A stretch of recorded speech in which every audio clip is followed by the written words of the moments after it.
المعمودية هي أولى الأسرار السبعة، وهي المدخل الأسرار السبعة، ومن غير المعمودية ما ينفعش نمارس أي سر من أسرار الكنيسة. برضو من غير المعمودية ما ينفعش إنسان يكون مسيحي.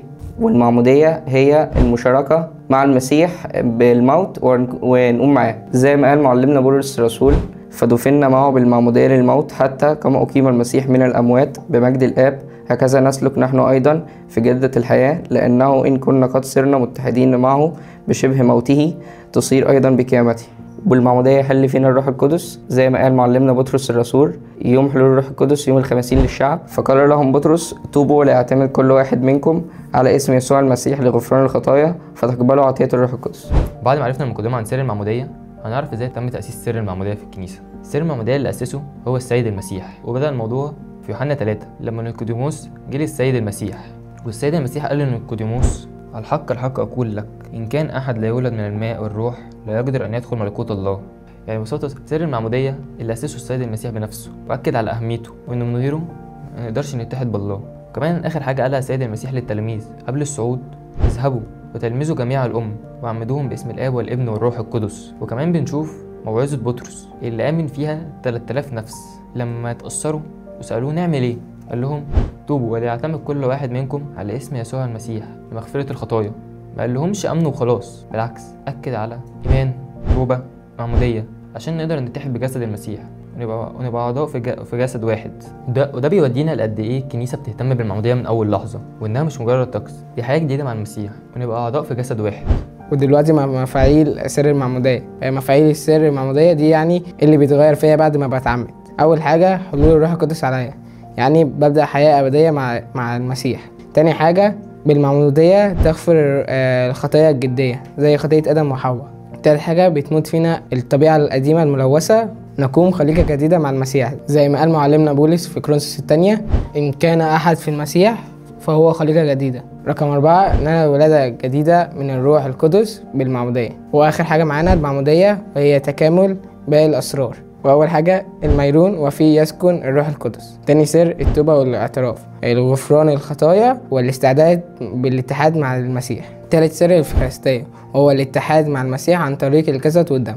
دلوقتي هنتكلم عن الفرق ما بين معمودية الصغار والكبار. الأول المعمودية هي لازم الخلاص، وعشان يبقى في خلاص لازم يبقى في إيمان. فاحنا عندنا نوعين: معمودية الصغار ومعمودية الكبار.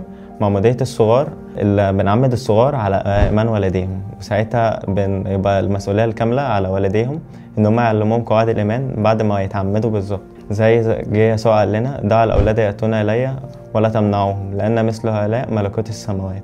ولكن الكبار بالنسبة للكبار عندنا فهو لازم يبقى يعلن إيمانه، إن هو بيبقى عنده وعي إن هو في الإيمان اللي هو يدخله. فعندنا لازم يحضر قداس اسمه الموعظين، بعد كده بيخش المعمودية، وبعد المعمودية بيكون شرب الإيمان فبيقدر يتناول ساعتها.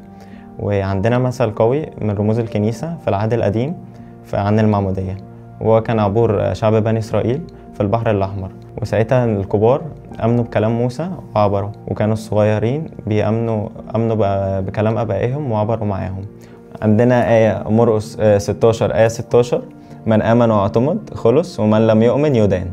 دلوقتي هنتكلم عن آخر حاجة في المعمودية وهي طقس المعمودية. المعمودية حاجة مهمة جدا زي ما قلنا في الأول، إن هي يعني مفتاح باقي الأسرار، ومن غير المعمودية مش هينفع يتقال عليها مسيحيين. كمان المعمودية ليها خطوات عشان يعني يبقى في معمودية. أول خطوة بتبقى تحليل أو تطهير الأم. ليه بيبقى فيه الخطوة دي؟ علشان الأم من بعد ولادتها ما بتعرفش تتناول لحد يوم عماد ابنها أو بنتها، وبيبقى فيه قرايات للولد مخصوص وللبنت مخصوص، تحليل الذكر وتحليل الأنثى، بيبقى قرايات مختلفة. بعديها بتترشم الأم بزيت اسمه الزيت الساذج، وبيترشم برضو المعمد بنفس الزيت ده. الزيت الساذج ده اللي هو ما بيتصلاش عليه خالص أي صلاة في الكنيسة. بعديها بيجي حاجة اسمها جحد الشيطان. جحد الشيطان دي إن احنا بنبعد الشيطان عن المعمد، يعني طقس كده عشان نبعد الشيطان عن المعمد الجديد. بعد كده بيجي جزء الدخول في الإيمان، بيبقى الإشبين ده اللي هو الوصي عن المعمد. ممكن تبقى الأم، الأب، أو مهما كان، وبيستحسن الأب والأم يبقوا واقفين في اللحظة دي. لان دخول الايمان ده بيبقى صلاه الاب والام بيقولوها ورا الكاهن، علشان بعد كده يبقوا مسؤولين عن ان هم يهتموا بان الولد او المعمد، ولد او بنت يعني، يبتدي ينزل الكنيسه او كده، يبقى مهتمين بيه. بعد كده بيترشم بالمعمد. اولا يعني مامته بتقلع هدومه، وده بيبقى رمز ليه ان احنا سيبنا كل حاجه قديمه ورا ظهرنا خلاص. وبعد كده بقى بيتغطس 3 مرات باسم الاب والابن والروح القدس، وابونا بينفخ فيه نفخه الروح القدس. احنا بعد التغطيس بيبقى في حاجه عندنا في الايمان الارثوذكسي، ان احنا في المعموديه بننال سر البنوه. فيعني بيبقى لما المسيح اتعمد زمان، وبرده في حته مهمه هنا، المسيح اتعمد بالتغطيس مش بالرش. يعني الاب طلع قال ان هذا هو ابن الحبيب الذي به سررت. برده ربنا بيقول علينا بعد ما بنتعمد هذا هو ابن الحبيب الذي به سررت، لان احنا بناخد سر نعمه البنوه. كمان ان التغطيس ده بيرمز ان احنا بنموت مع المسيح ونقوم برضو معاه. وفي آية هنا قالها معلمنا بولس الرسول، آية حلوة قوي عن الحتة دي يعني وشرحها.